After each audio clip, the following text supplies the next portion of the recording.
Hello दोस्तों, आप देख रहे हैं चैनल अमीन इन्फो।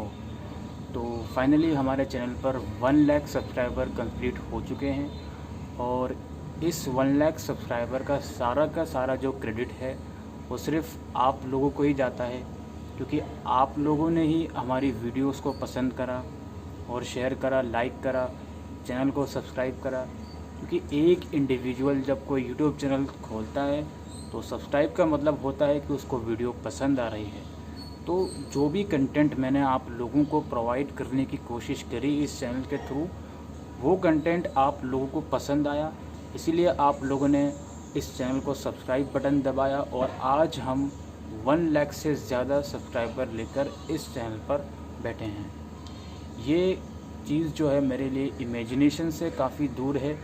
जिस दिन मेरे 1000 सब्सक्राइबर कंप्लीट हुए थे वो दिन और आज जब 1 लाख कंप्लीट हुए हैं, ये दोनों ही दिन मेरी लाइफ के ऐसे थे जो काफ़ी यकीन ही नहीं हो पाता कि 1 लाख सब्सक्राइबर मैं यहाँ पे आके कंप्लीट कर सकता था यूट्यूब के ऊपर। ये चैनल मैंने रैंडमली स्टार्ट किया था। इस चैनल को स्टार्ट करने के पीछे कोई ऐसा ख़ास मकसद नहीं था। जब ये चैनल मैंने स्टार्ट करा तो नॉर्मल वीडियो मैंने बनाना शुरू करी और मैंने उस टाइम पर ये बिल्कुल भी नहीं सोचा था कि यार 1 लाख सब्सक्राइबर इस चैनल पर कंप्लीट होंगे, लेकिन वो चीज़ हुई और इस चीज़ का पूरा क्रेडिट मेरे ऑडियंस को जाता है।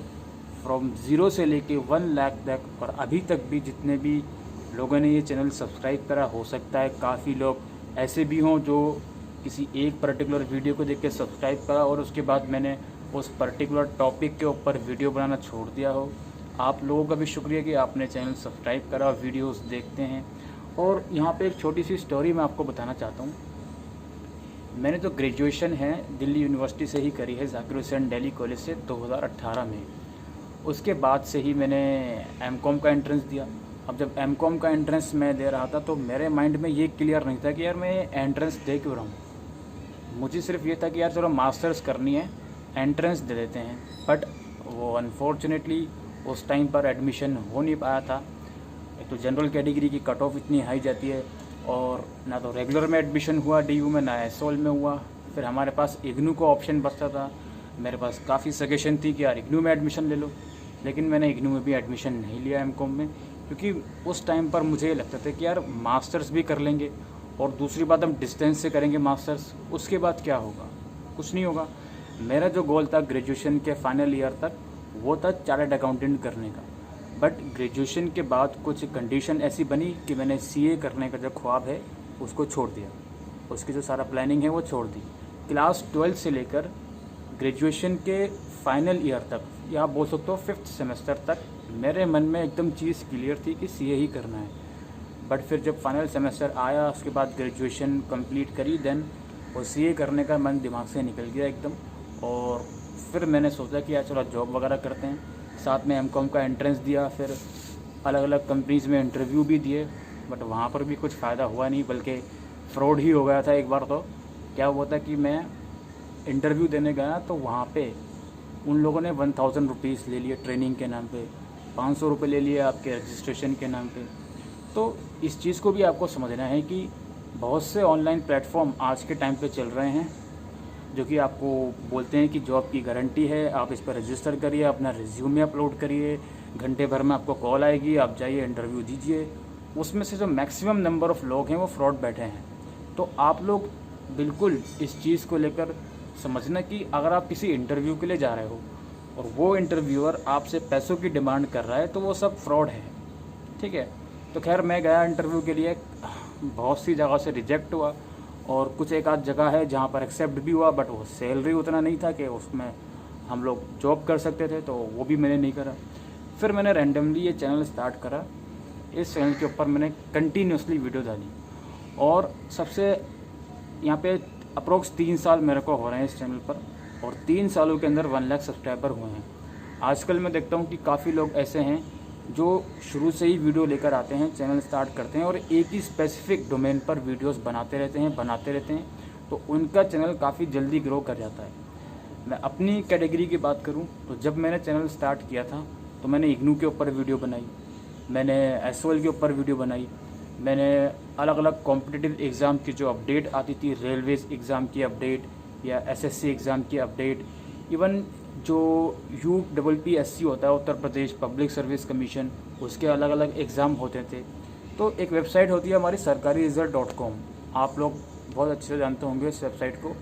तो उस वेबसाइट के ऊपर अलग अलग इन्फॉर्मेशन आती रहती है कि आज इस एग्ज़ाम का एडमिट कार्ड आया, आज इस एग्ज़ाम की आंसर की आई। तो उस बेस के ऊपर मैंने चैनल खड़ा करा। वहाँ पर मैं वेबसाइट दिन में कम से कम 50 से 60 बार मैं वेबसाइट चेक करता रहता था कि यार आज कौन सी अपडेट आई, आज कौन सी वीडियो बनानी है।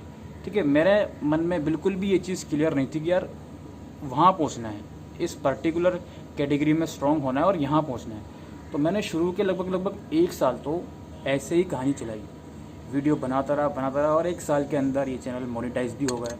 ठीक है, जुलाई 2019 में मेरे को फर्स्ट इनकम भी रिसीव हुई थी, जो कि अप्रॉक्स 7,500 रुपये की थी।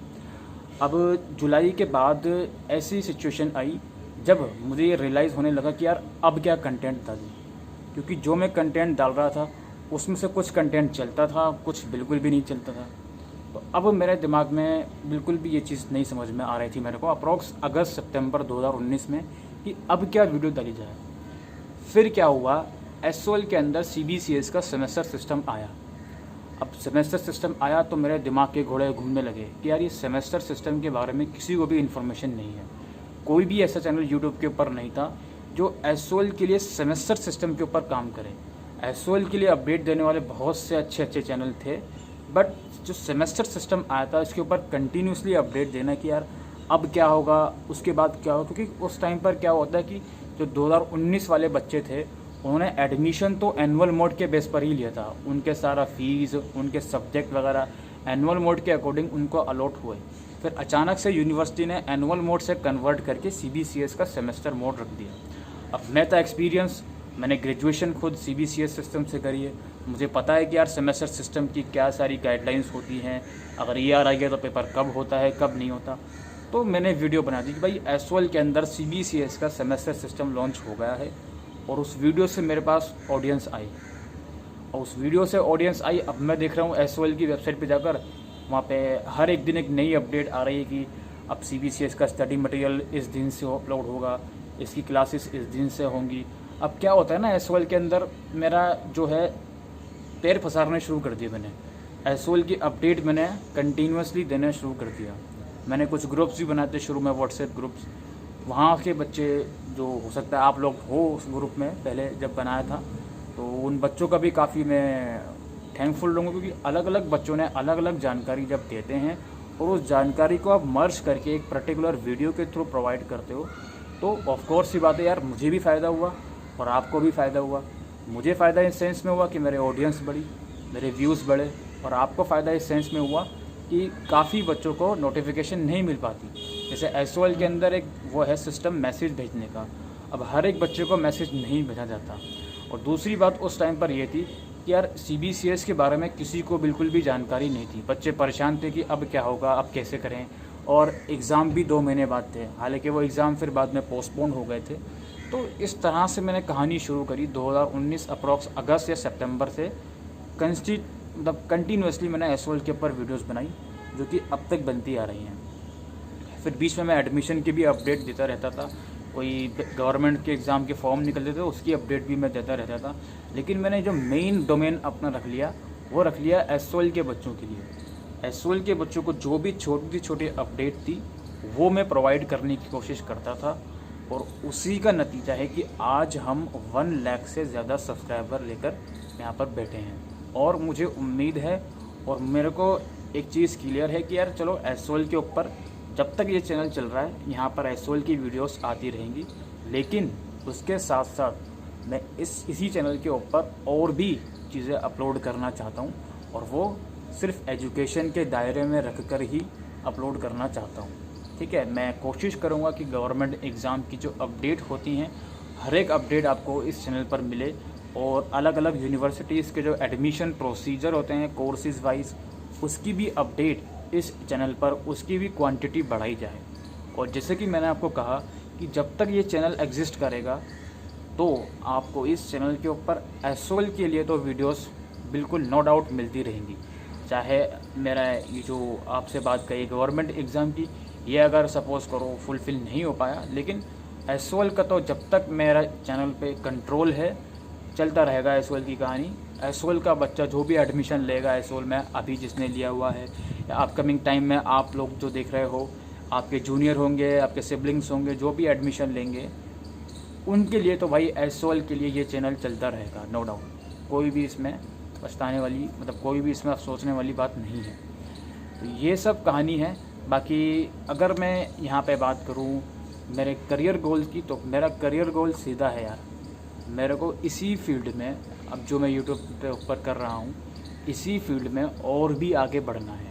अभी तो सिर्फ ये 1 लाख हुए हैं, मैं कोशिश करूँगा इसको 10 लाख करने की, फिर और आगे एक्सपेंड करने की। लेकिन उसके लिए मुझे सिर्फ एसओएल के ऊपर ही डिपेंड नहीं रहना पड़ेगा, और भी कंटेंट, वैल्यूएबल कंटेंट प्रोवाइड करने पड़ेंगे। सिर्फ इस पर्पस के लिए नहीं कि गवर्नमेंट एग्ज़ाम की अपडेट दे रहा हूँ, मेरे माइंड में एक और चीज़ क्लियर है कि यार जो बच्चे ग्रेजुएशन कर रहे हैं एसओएल से, उनके लिए भी साथ साथ अपार्ट फ्रॉम एसओएल कुछ नई अपडेट हो, कुछ करंट अफेयर्स हो, उसके बारे में आपको जानकारी दी जाए। अब मैं देखता हूँ, मैंने पिछले लगभग 2-3 महीने पहले कुछ कोशिश करी थी करंट अफेयर्स डालने की, बट एक कंफर्ट लेवल होता है बच्चों का कि यार एक चैनल सब्सक्राइब कर रखा है मैंने एसओएल की अपडेट के लिए। अब वहाँ पर एसओएल के अलावा कुछ और चीज़ें आती हैं तो बच्चे परेशान होते हैं कि सर आप ये मत डालिए, हम सिर्फ एसओएल की अपडेट देखना चाहते हैं। उस चीज़ का भी मैंने सोचा चलो यार नया चैनल स्टार्ट करते हैं, बट फिर मैंने सोचा कि यार नहीं, जो कंटेंट है करंट अफेयर का ये मेरी कैटेगरी का ही कंटेंट है।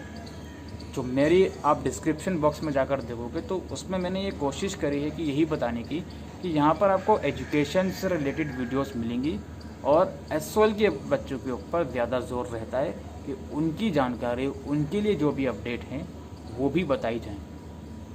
तो ये कुछ जानकारी मैं आगे आने वाली वीडियोस में कोशिश करूँगा कि इस चैनल पर भी प्रोवाइड करूँ। और एसओएल के बच्चों आप लोग परेशान मत होना, जो भी छोटी सी छोटी जानकारी होती है वो आपको इस चैनल के थ्रू मिलती रहेगी, ठीक है। कोई भी इसमें दोहराई नहीं है, कोई भी इसमें संदेह नहीं है। अब काफ़ी बच्चे ये पूछते हैं कि सर अपनी इनकम बताइए।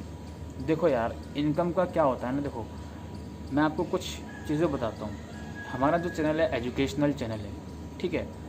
आप सपोज़ करो आपको किसी यूनिवर्सिटी के बारे में इंफॉर्मेशन चाहिए, सपोज़ करो आपके पास दो टाइम है आपके पास। 1 घंटा है जहाँ पर आपको फ्री टाइम है, उसको आपको स्पेंड करना है। आप क्या करोगे उस 1 घंटे में? आज के टाइम में बच्चे सिर्फ मोबाइल के अलावा और कुछ नहीं करते। हो सकता है कुछ 1-2% बच्चे हों जो बाहर चले जाएं, वॉकिंग पे चले जाएं, लेकिन मोस्ट ऑफ द केसेस में बच्चा फ़ोन उठाएगा और या तो यूट्यूब देख लेगा या इंस्टाग्राम रील्स देख लेगा। बस यही करके वो अपना, अगर उसको कोई खाली टाइम बिताना है तो वो यही करेगा। और सपोज़ करो आप खाली टाइम है आपके पास, आप कोई टेक वीडियोज़ देखने बैठ जाए, आपको मोबाइल्स में इंटरेस्ट है, आपको कॉमेडी में इंटरेस्ट है, तो आप वो वीडियोस देखने बैठ जाओगे। तो उस वीडियो में जो एडवर्टीज़मेंट आएगा उससे आप इरिटेट नहीं होगे, बिल्कुल भी इरिटेट नहीं होगे आप। चलो भाई एडवर्टीज़मेंट ही तो है, उसको हम स्किप कर देते हैं। लेकिन वही जो एजुकेशनल क्रिएटर होते हैं उनकी वीडियोस पर अगर ऐड आता है तो बच्चा परेशान होता है कि यार मैं पढ़ने आया हूँ उनकी वीडियो पर, मैं इन्फॉर्मेशन लेने आया हूँ, मुझे ऐड देखने में बिल्कुल भी इंटरेस्ट नहीं है। तो ये फ़र्क होता है एजुकेशनल चैनल में और अदर कैटेगरीज़ के चैनल में। लेकिन उतना भी डिफरेंस नहीं है। आरपीएम की अगर मैं बात करूँ तो इस वक्त जो आरपीएम चल रहा है $0.4। आरपीएम का मतलब होता है कि 1000 व्यूज़ पे कितने रुपए। तो मेरा जो चल रहा है $0.4 चल रहा है, $0.40, यानी कि 1000 व्यूज़ पे $0.40 बनते हैं। तो अप्रॉक्स 2500 व्यूज़ पे $1 बनेगा, जो कि अभी अराउंड 74 रुपीज़ का चल रहा है। और मंथली के जो व्यूज़ मेरे हैं ऑन एन एवरेज 7 लाख से 8 लाख के बीच आते हैं। कभी कभी 1 मिलियन भी चले जाते हैं। ये मार्च में गए थे 1 मिलियन, जब ये आपके ओपन बुक एग्ज़ाम हो रहे थे। तो अब आप सोच लो 7 लाख से 8 लाख के बीच व्यूज़ आ रहे हैं और 2500 व्यूज़ पे $1 बन रहा है। तो ऑन एन एवरेज महीने के $200 से $300 के आसपास बनते हैं। कभी कम भी हो जाते हैं इससे, लेकिन ज़्यादा तो नहीं होते, इतने ही बनते हैं। तो इतना ही तो इनकम हमारी यूट्यूब से रहती है। और ऑफ कोर्स ही बात है कि यार अभी जिस एज में मैं हूँ मुझे लग रहा हो कि हाँ जी अच्छी इनकम है, लेकिन अगर हम लाइफ के बारे में सोचें, एज अ करियर के बारे में सोचें तो इतने में नहीं हो पाता है। ठीक है, ये आपको ही पता है कि आज के टाइम पर इतनी इनकम इनफ नहीं है किसी चीज़ को हैंडल करने के लिए, फैमिली को हैंडल करने के लिए। तो ये भी मैं आपको बताना चाहता हूँ कि बेशक इनकम है यूट्यूब से, लेकिन इनिशियल स्टेजेस में उतनी इनकम आप नहीं कर पाओगे जितना आप सोचते हो। अब वो बात अलग है कि आपकी किस्मत बहुत ही ज़्यादा अच्छी हो कि आप काफ़ी जल्दी यूट्यूब पर आके ग्रो हो गए, ठीक है, वो किस्मत पे भी नहीं, किस्मत से ज़्यादा मैं कहूँगा आपके हार्डवर्क पर डिपेंड करता है कि कितनी मेहनत आप कर रहे हो और उस मेहनत को आप सही डायरेक्शन में ले जा रहे हो, या फिर मेहनत तो करे जा रहे हो लेकिन आपकी डायरेक्शन सही नहीं है, तो उस मेहनत का भी कुछ फ़ायदा नहीं है। अब मैं अपनी ही बात करूँ तो देखो, मैंने पिछले 3 सालों में लगभग 2,500 वीडियोस यूट्यूब पर डाली हैं। 2,500 वीडियोस 3 सालों में। 3 अगस्त को मेरे 3 साल हो जाएंगे। 3 सालों में मतलब 2,500 वीडियोस, आप सोच सकते हो कितनी ज़्यादा ये नंबर है। तो इस चीज़ को आपको समझना है कि काफ़ी क्रिएटर होते हैं यूट्यूब के ऊपर, वो बोलते हैं कि सर मैंने इतनी वीडियोस डाल दी इतने टाइम पे, और वीडियोस देखो तो कुछ उनकी क्वालिटी में दम नहीं होता।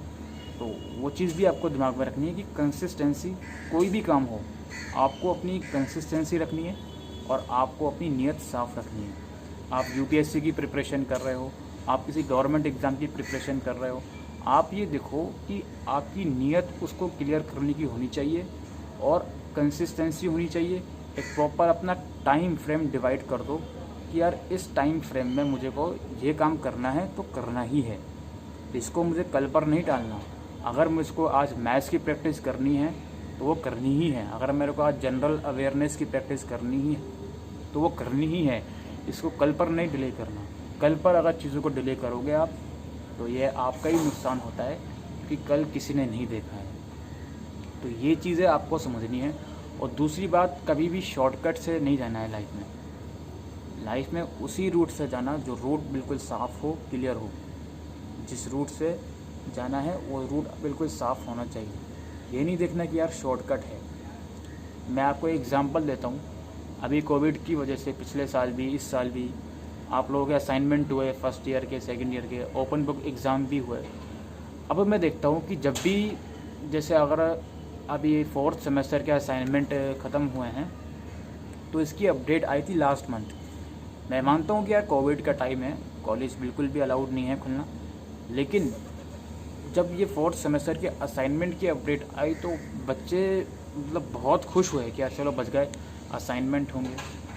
अब इसका जो नेगेटिव इम्पैक्ट है वो नहीं दिख रहा है आप लोग। चलो यार, बात सही है आप लोगों की, काफ़ी बच्चे गवर्नमेंट एग्ज़ाम की प्रिपरेशन कर रहे होंगे, ग्रेजुएशन में पढ़ा हुआ कुछ काम तो आना नहीं है, बिल्कुल सही बात है आपकी। लेकिन एक डर सा देखो यार, एक डर सा है क्या, नहीं यार एग्ज़ाम नहीं होने चाहिए, असाइनमेंट ही होने चाहिए। एक ही जो अंदर डर जो आ गया है आपके, इस डर का मतलब है कि आप शॉर्टकट ढूंढ रहे हो। वो जो शॉर्टकट आप ढूंढ रहे हो वो गलत है यार। आप एक तरफ बोलते हो गवर्नमेंट एग्ज़ाम की प्रिपरेशन कर रहा हूँ, मैं यूपीएससी कर रहा हूँ, एक तरफ आप यूपीएससी की प्रिपरेशन कर रहे हो, दूसरी तरफ यार एक आप सेमेस्टर एग्ज़ाम से डर रहे हो, ऐसा कहाँ चलेगा। काफ़ी बच्चे कहते हैं कि सर मैं तो बीकॉम कर रहा हूँ, मैं तो सीए पे फोकस है, बीकॉम हो जाए बस। जैसे जैसे एक तरफ सीए की बात कर रहे हो और अब दूसरी तरफ बीकॉम के पेपर देने में आपको मतलब डर रहे हो। तो कहने का मतलब सिर्फ यही है कि शॉर्टकट नहीं जाना चाहिए।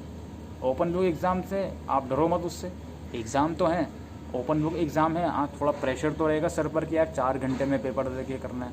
कोई असाइनमेंट होगा, काफ़ी बच्चों ने मतलब अलग अलग सोर्सेज से टिप टाप के लिख दिया, काफ़ी यूट्यूब पर ऐसे चैनल हो गए जो सॉल्यूशन प्रोवाइड कर रहा है। अब मैं उनके अगेंस्ट नहीं बोल रहा हूँ, कभी आपको लगे कि यार ये तो अगेंस्ट बोल रहा है, अगेंस्ट मेरा कोई औकात नहीं है उनके अगेंस्ट बोलने की। बस मैं एक चीज़ आपको समझा रहा हूँ कि अगर कोई आपको आंसर ढूंढ के प्रोवाइड कर रहा है तो वो वही काम आप खुद से क्यों नहीं कर सकते। आप दूसरे वाले के सामने वाले के भरोसे क्यों बैठे हो। अब एक बात सोचो, अगर अगले सेमेस्टर में मतलब अगले ईयर में जब आप फाइनल ईयर में जाओगे, ऑफलाइन मोड में एग्ज़ाम होगा एग्ज़ाम सेंटर में, उस टाइम पर आप क्या करोगे। आपकी लिखने की आदत बिल्कुल नहीं है, आपने एक बार भी सेंटर में तो पेपर दिए नहीं जाकर। अब जब फाइनल ईयर में आके एग्ज़ाम हो गए तो आपको बहुत ही ज़्यादा मेहनत करनी पड़ेगी। आप बिल्कुल भी मतलब समझ रहे हो मैं क्या कहना चाह रहा हूँ। तो यही सब है, इस वीडियो को ज़्यादा लंबा नहीं खींचेंगे, बस मैं लेक्चर नहीं देना चाहूँगा आपको। बस लास्ट में यही कहूँगा कि अपनी जो मेहनत है उसको कंटिन्यू रखिए और बिल्कुल ऑनेस्टी के साथ काम करिए। कोई भी काम आप कर रहे हो बिल्कुल ऑनेस्ट रहकर करिए, ठीक है। किसी से जेलस नहीं होना है कि अगर वो फला काम कर रहा है, फला बिज़नेस कर रहा है तो उससे जेलस नहीं होना है, ठीक है। उससे कहना हाँ जी अच्छा है, आप करते रहो, उसको सपोर्ट करना है जितना भी आप कर सकते हैं, ठीक है। ये सब चीज़ें लाइफ में करनी है और सक्सेस जो है वो आपके हार्डवर्क के ऊपर डिपेंड करता है और वहाँ ऊपर वाले के ऊपर डिपेंड करता है, ठीक है। लेकिन आपको अपनी मेहनत बिल्कुल करते रहनी है, नहीं छोड़नी है। अपनी मेहनत छोड़ दोगे, आप ये सोचोगे कि यार किस्मत का खेल है, किस्मत का खेल है। किस्मत भी उन्हीं का साथ देगी जो खुद से कुछ करना चाहता है। तो खुद से करने की कोशिश करो, सब कुछ अच्छा होगा। और बस लास्ट में यही कहूँगा कि इस मकाम तक पहुँचाने के लिए आपका बहुत बहुत शुक्रिया। आगे भी हम आपको कोशिश करेंगे कि और भी क्वालिटी और वैल्यूएबल कंटेंट इस चैनल के थ्रू प्रोवाइड कर सकें। तो बस अभी के लिए वीडियो में इतना ही। Thank you.